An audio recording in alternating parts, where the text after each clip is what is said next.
The safe was wide open, displaying stacks of cash that represented more than most people earn in a lifetime. Benjamin Crawford remained motionless in his leather armchair, breathing steadily, his eyes half closed, watching her every move.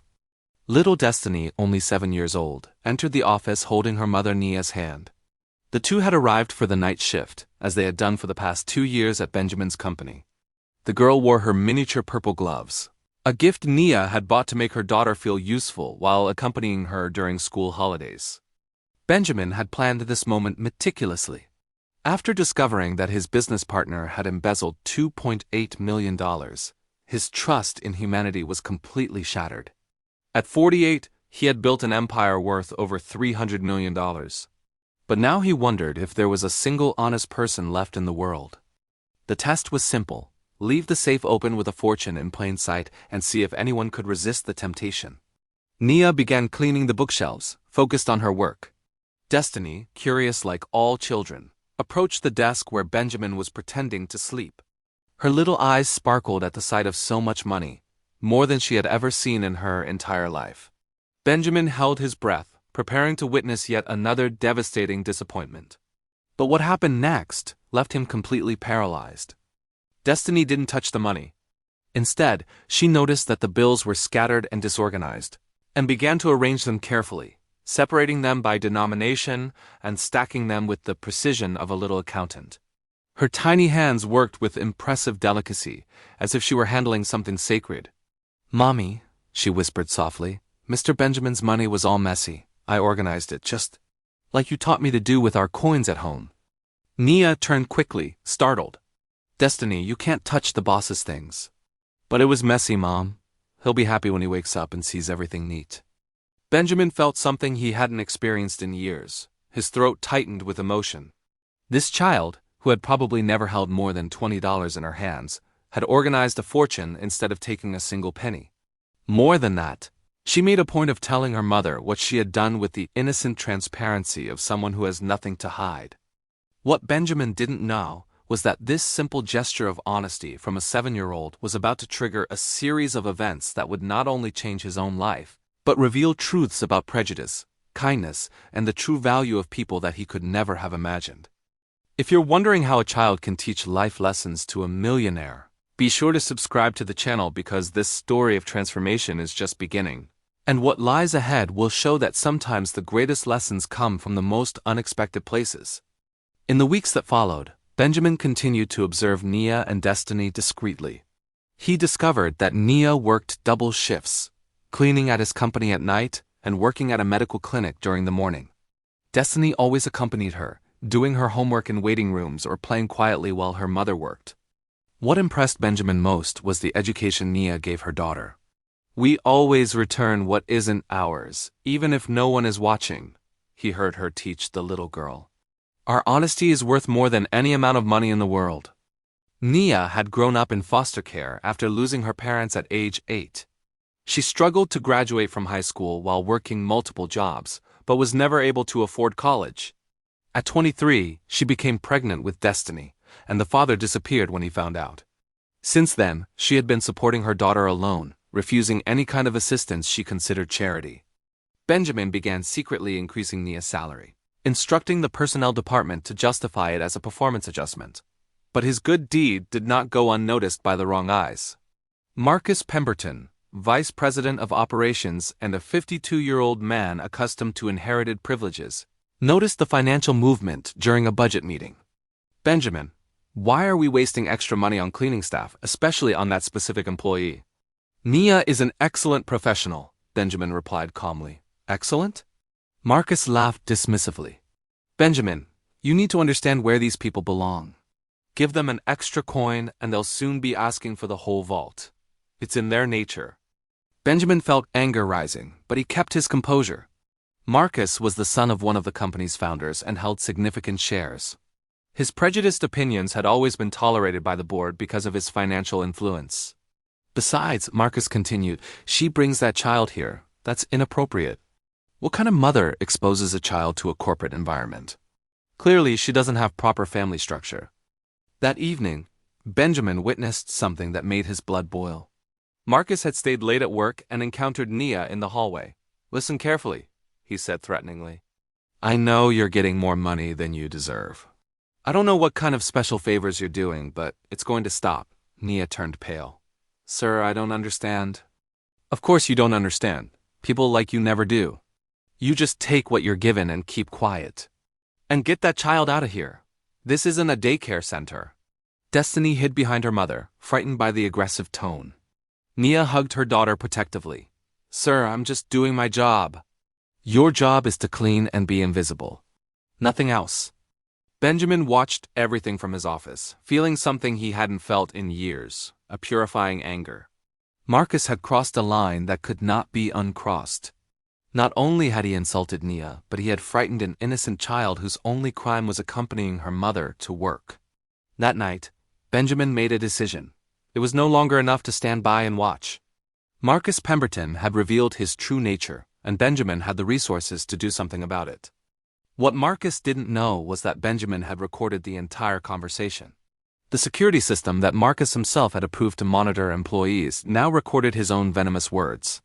But Benjamin wanted more than just a recording. He wanted Marcus to destroy himself publicly, in such a humiliating way that he would never be able to show his face in business circles again. The plan that began to form in his mind was ambitious, not only to protect Nia and Destiny, but to use Marcus's arrogance against him. Every new humiliation the man inflicted only strengthened something inside Benjamin that had lain dormant for years. A thirst for justice that grew stronger with each injustice he witnessed.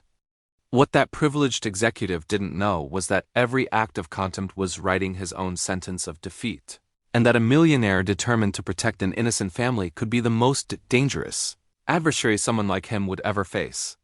The next morning, Benjamin made a call Marcus could never have imagined.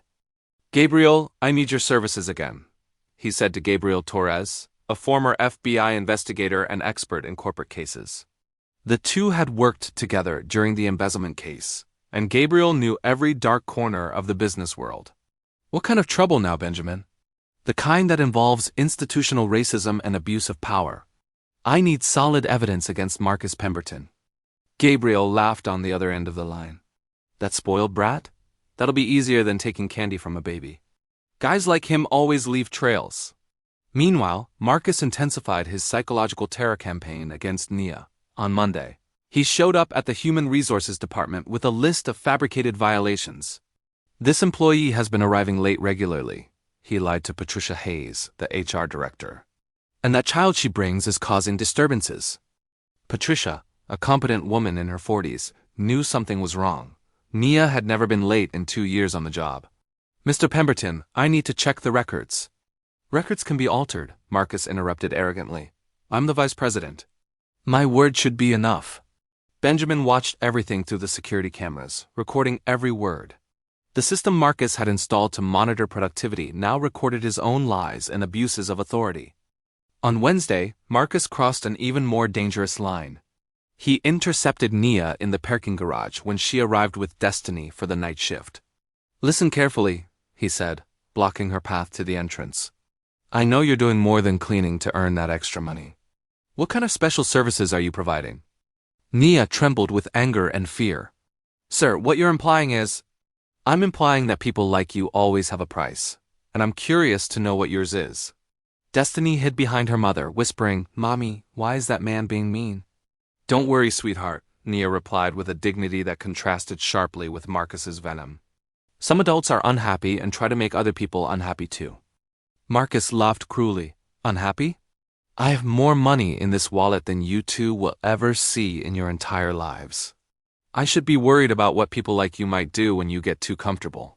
Benjamin watched the recording that night with controlled rage that grew with each replay. Gabriel had arrived with a preliminary dossier on Marcus that confirmed his suspicions. The man had a history of bullying Black and Latino employees at previous jobs. Look at this, Gabriel said, pointing to documents. 4 labor lawsuits settled out of court. Always the same pattern, systematic humiliation until the person quits. And why was he never punished? Daddy paid for silence and transferred his little boy to other companies when things got hot. Marcus Pemberton is a professional predator. Benjamin studied every page of the report. Marcus wasn't just prejudiced, he was a serial abuser who used his position and money to torture vulnerable people. Gabriel, I want everything on him. Phone calls, emails, social media, behavior patterns, everything. Benjamin, are you planning something big? I'm planning justice. On Thursday, Patricia Hayes approached Benjamin discreetly. Mr. Crawford, I need to talk to you about Marcus Pemberton. He's pushing to fire Nia, but I don't have any legal grounds. I suspect there's something personal going on. Benjamin feigned surprise. What kind of pressure? He claims she's violating regulations, but when I check, I can't find any evidence. Yesterday, he suggested that people like her shouldn't have access to administrative areas after business hours. People like her? Patricia hesitated. Sir, I believe there are discriminatory implications in his conduct. It was the opening Benjamin needed. Patricia, if you suspect discrimination, you need to document everything officially. Open an internal investigation. But he's the vice president, and I'm the president. Document everything. That night, Benjamin implemented phase 2 of his plan. He instructed the IT department to install additional recording equipment in areas where Marcus was known to intimidate employees. Officially, it was an upgrade to the security system. In reality, it was a digital trap. Friday evening, when Marcus thought he was alone in the office, he made a phone call. Benjamin heard everything through the enhanced audio system. Dad, that situation we talked about. Yes, the black cleaning lady, she's becoming a problem. I need you to use your contacts to create some legal difficulties for her. Suspicion of theft, documentation problems, anything that will force her to resign. His father's voice echoed through the speaker. Marcus, are you sure you're not overreacting? A mere cleaning lady? Dad, it's a matter of principle. If we allow these people to feel too comfortable, soon they'll be demanding rights they don't deserve. It's better to handle this before other employees of similar backgrounds start getting ideas. Benjamin recorded every word, feeling a cold satisfaction. Marcus had just confessed to conspiracy to fabricate evidence and explicit racial discrimination. Gabriel showed up at Benjamin's office on Monday morning with a briefcase full of evidence. Benjamin, you won't believe what I found. Marcus has posts on private social media that are true supremacist manifestos. Conversations in closed groups where he and other executives make jokes about black employees. There's more, Gabriel continued. I discovered that he used his father's influence to sabotage black candidates in other companies' selection processes. There's a 12-year pattern of systematic discriminatory behavior. Benjamin examined screenshots of conversations where Marcus wrote things like, "Need to keep these people in their place, and the only way to deal with them is to show who's boss from the start." Gabriel, this is gold. Wait, there's more. He's planning something against Nia for this week. I intercepted messages where he's organizing a staged theft. Benjamin felt his blood turn to ice. What do you mean? He's going to plant something expensive in her cleaning supplies, then discover it publicly. He'll call the police, make a scene, humiliate her in front of everyone. At that moment, Benjamin realized that Marcus had completely underestimated who he was dealing with. The man thought he was dealing with a distracted boss and a defenseless employee. He had no idea he was walking straight into a trap that had been years in the making. Benjamin looked at Gabriel with a smile that didn't reach his eyes. Perfect. Let him try. The further he goes, the harder he'll fall. What Marcus Pemberton didn't know was that every cruel move he made was being meticulously documented by someone who had turned protecting the innocent into an exact science, and who had unlimited resources to ensure that justice was served in such a devastating way that it would become legendary in business circles. The following Tuesday, Marcus executed his planned scheme with the arrogant confidence of someone who had never faced real consequences. At 8 p.m., when Nia and Destiny arrived for their cleaning shift, he had already planted a $12,000 diamond bracelet in the cleaning cart. Perfect, Marcus muttered to himself, watching from the security monitors. I'll give her 15 minutes to start work, then catch her red-handed. What Marcus didn't know was that Benjamin was upstairs watching his every move on high-resolution monitors. Gabriel Torres was strategically positioned in the parking garage with a van full of recording equipment. 3 investigative journalists, discreetly contacted by Benjamin, waited outside the building. Gabriel, he just planted the bracelet, Benjamin reported via radio. Activate all additional recordings. Confirmed. All extra cameras are operational. We have angles he doesn't even know exist. At 8:20 p.m., Marcus descended to the office, where Nia was quietly cleaning while Destiny did her homework at a nearby table.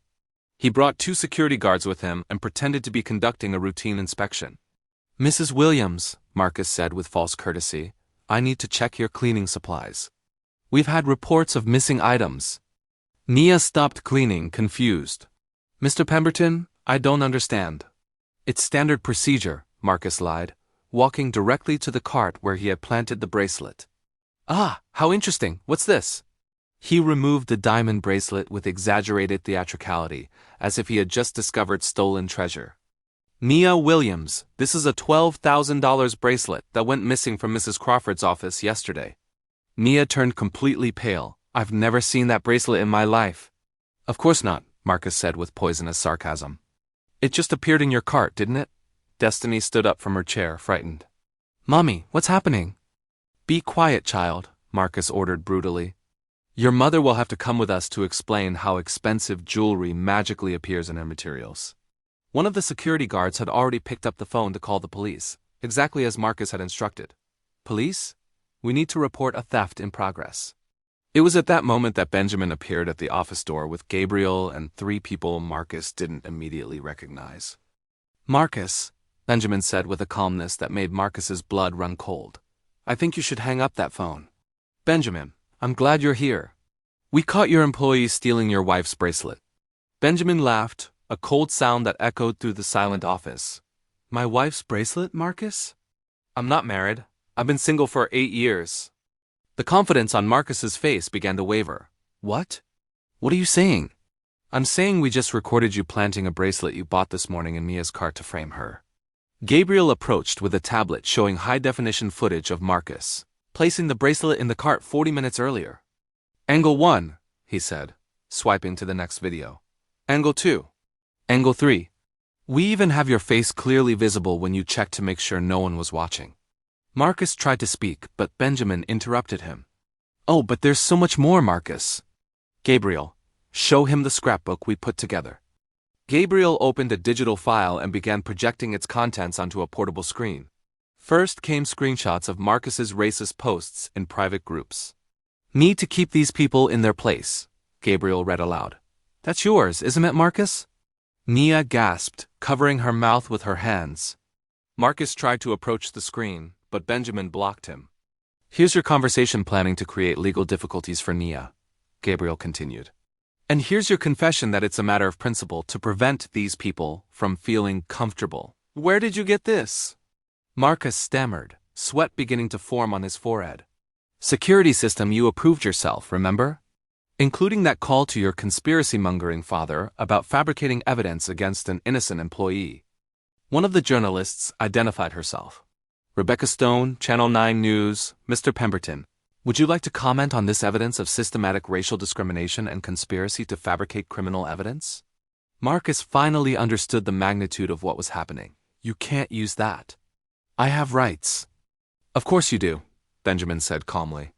"You have the right to remain silent, because anything you say will be used against you, not just by the police who are already on their way to arrest you for conspiracy and attempted defamation, but also by the press, the company board, and Nia's lawyers."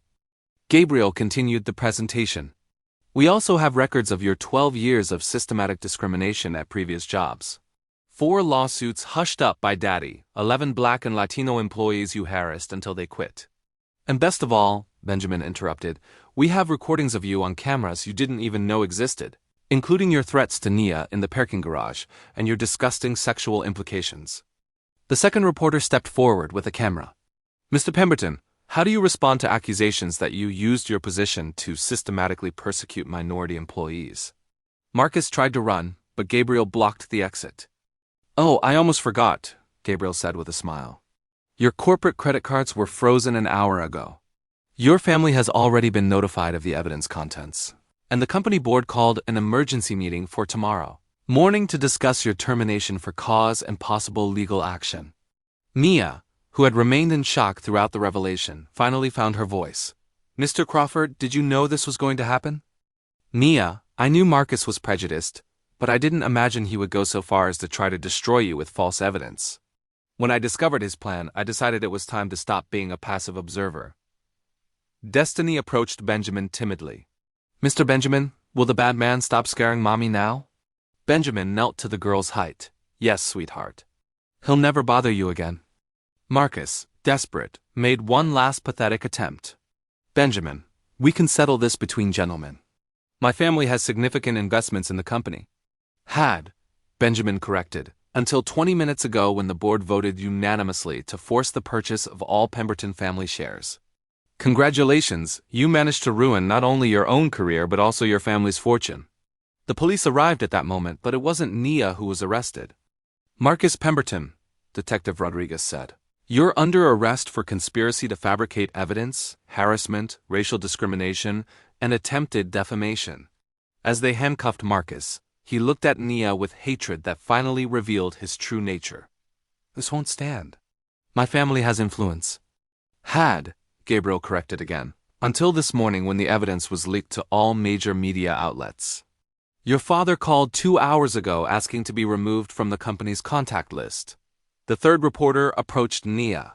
Ms. Williams, how does it feel to know that you've been completely vindicated and that your persecutor will face full consequences? Mia looked at Destiny, then at Benjamin. I feel gratitude. Gratitude that there are people willing to fight for justice, even when it would be easier to ignore it. Benjamin watched Marcus being led away in handcuffs, knowing that the man faced not only prison but complete social and financial ruin. His reputation was destroyed forever, his family had disowned him, and his career had ended so humiliatingly that it would become legendary in business circles. Mia, Benjamin said, would you like to talk about a promotion? As Nia smiled through her tears and Destiny applauded without fully understanding what had happened, it was clear that justice had been served in such a devastating way that it would be remembered for generations, proving that underestimating human decency can be the most costly mistake anyone can make. 6 months later, Nia Williams walked through the halls of Crawford Enterprises no longer as a cleaning lady, but as Director of Human Resources, a position Benjamin had created especially for her after discovering her business administration degree that she had never been able to complete due to financial constraints. Her first decision was to implement a scholarship program for employees' children, a program of which Destiny would be the first beneficiary. Mommy, can I show Mr. Benjamin my new drawing? Asked Destiny, now 8, running through the office that had become her second home. She attended the best private school in the city and already spoke fluently about wanting to be a lawyer. To help people like Mr. Benjamin helped us. Benjamin smiled, observing the complete transformation of their lives. His company had won awards for inclusion and diversity, becoming a national benchmark for promoting minorities to executive positions. The Fair Opportunity Program, created in honor of Nia's case, had already benefited more than 150 families. Meanwhile, Marcus Pemberton was living a completely different reality. After serving 22 months in prison for racial discrimination and conspiracy, he was released to find his reputation completely destroyed. No reputable company would hire him. His wife had filed for divorce, taking half of their remaining assets. His children had changed their last name and refused to speak to him. The man who was once vice president of a major corporation now worked as a night shift security guard, earning less in a year than Nia made in 2 months. His racist posts continued to circulate on the internet, preventing any attempt to rebuild his image. Benjamin, Destiny said during dinner at the new house Benjamin had bought for them. The teacher asked us to write about our heroes. Can I write about you? Benjamin felt tears well up in his eyes. Destiny, the real hero of this story is your mother, who taught you that honesty is worth more than any amount of money. Nia took Benjamin's hand. No, the hero is the one who had the courage to fight when it would have been easier to ignore it. The following week, Benjamin received an unexpected call.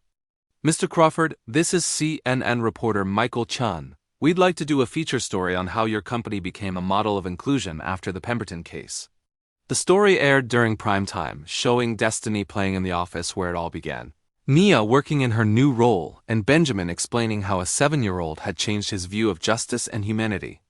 Marcus watched the report from his studio apartment, drinking alone as he saw his old life thriving without him. He tried to call former colleagues, but they had all blocked his number. He attempted to create new social media profiles, but his racist posts kept resurfacing, haunting him like digital ghosts from his past. 3 years later, on Destiny's 11th birthday, Benjamin made a special announcement during the birthday party. Destiny Williams, you have changed my life in ways I can never fully repay. That's why I have created the Destiny Williams Educational Foundation. which will provide college scholarships to talented young people from underrepresented communities for the next 50 years. Destiny ran to hug him. Thank you for believing in us when no one else did. That same day, Marcus was trying to get a job at a convenience store, but was rejected after the manager searched his name online and found the famous article about racial discrimination. His fall had been so complete and public that it became a case study in business schools about how prejudice and arrogance can destroy entire careers. Benjamin realized that true victory was never about destroying Marcus. It was about building something greater than anyone could have imagined. He had transformed an ordinary company into a symbol of social justice, created opportunities for hundreds of people, and proved that integrity leads to genuine prosperity. The honesty of a 7-year-old taught me that the best response to hatred is love combined with action, Benjamin said during a speech at Columbia University. Marcus tried to bring us down, but he ended up lifting us to heights we never dreamed we could reach. Today, Destiny is attending a preparatory academy on track for Harvard. Nia has her MBA and is nationally recognized for her innovations in human resources. And Benjamin has been honored by the federal government for his contributions to racial equality in the corporate environment. Marcus still lives alone, working various odd jobs, remembered only as an example of what happens when someone underestimates the power of human decency combined with the determination to do what's right. True justice wasn't Marcus's imprisonment or his financial ruin. It was proving that kindness, when protected by strength, builds legacies that inspire generations. If this story of transformation touched your heart, subscribe to the channel to discover more stories that prove doing good is always worth it, even when it seems impossible.